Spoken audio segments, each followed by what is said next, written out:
Hi mga ka-Bible, Tuesday today at meron akong Bible verse na gustong i-share sa inyo ngayong araw. Happy New Year sa inyong lahat. So,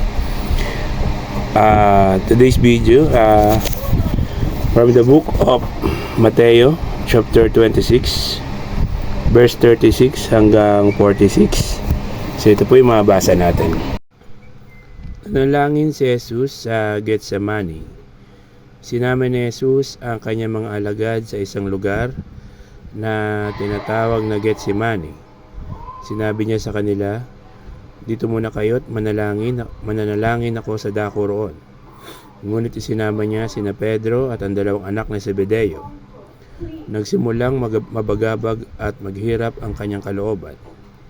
Kaya't sinabi niya sa kanila, "Ako'y puno ng hapis na halos ikamatay ko. Maghintay kayo rito at samahan ninyo ako sa pagpupuyat." Lumayo siya ng kaunti, nagpatira pa siya at nanalangin. "Ama ko, kung maaari po, ilayo ninyo sa akin ang kopang ito ng paghihirap.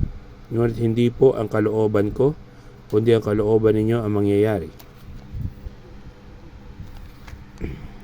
Nagbalik siya at dinatnan niyang natutulog ang tatlong alagad. Sinabi niya kay Pedro, "Talaga bang hindi kayo makapagpuyat na kasama ko kahit isang oras man lamang? Magbantay kayo at manalangin upang huwag kayong madaig ng tukso. Ang espiritu ay nakahanda, ngunit ang laman ay mahina." Muli siyang lumayo at nanalangin, "Ama ko, kung hindi po maaaring maialis ang kopang ito, maliban inumin ko, mangyari nawa ang inyong kalooban." Muli siyang nagbalik at nakita na naman niyang natutulog sila sapagkat sila'y antok na antok.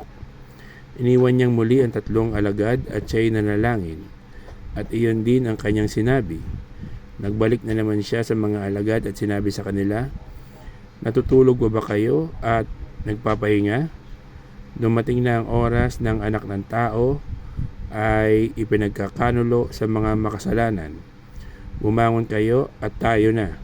Narito na ang magtataksil sa akin." So, yun po yung mensahe sa atin ngayong araw ng Mateo chapter 26 verse 36 hanggang 46. Sana po is nagustuhan nyo po yung Bible verse na binasa ko ngayong araw. At kung nagustuhan nyo, please follow, like, and share the videos. Subscribe to my YouTube channel. So magsisi at talikuran ang ating mga kasalanan dahil ang second coming ng Panginoong Jesucristo ay malapit na pong dumating.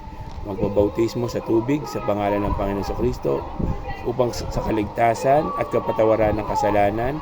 So keep safe, God bless, always remember, Jesus loves you. Bye-bye. Hi mga ka-Bible, Tuesday today at meron akong Bible verse na gustong i-share sa inyo ngayong araw. From the book of Marcos chapter 8 verse 11 hanggang 13. So ito po yung mabasa natin. Humingi ng palatandaan ang mga Pariseyo. May dumating na mga Pariseyo at nakipagtalo kay Jesus. Nais nilang subukin siya kaya't hiniling nilang magpakita siya ng isang himala mula sa langit. Napabuntong hininga si Jesus at sinabi sa kanila, "Bakit naghahanap kayo ng himala? Baka tandaan ninyo, kailan may hindi makakakita ng anumang tanda ang salinlahing ito." At sila iniwan niya, muli siyang sumakay sa bangka at tumawid sa ibayo. So yun po yung mensahe sa atin ngayong araw ng Marcos chapter 8 verse 11 hanggang 13. So keep safe, God bless, always remember, Jesus loves you. Bye-bye.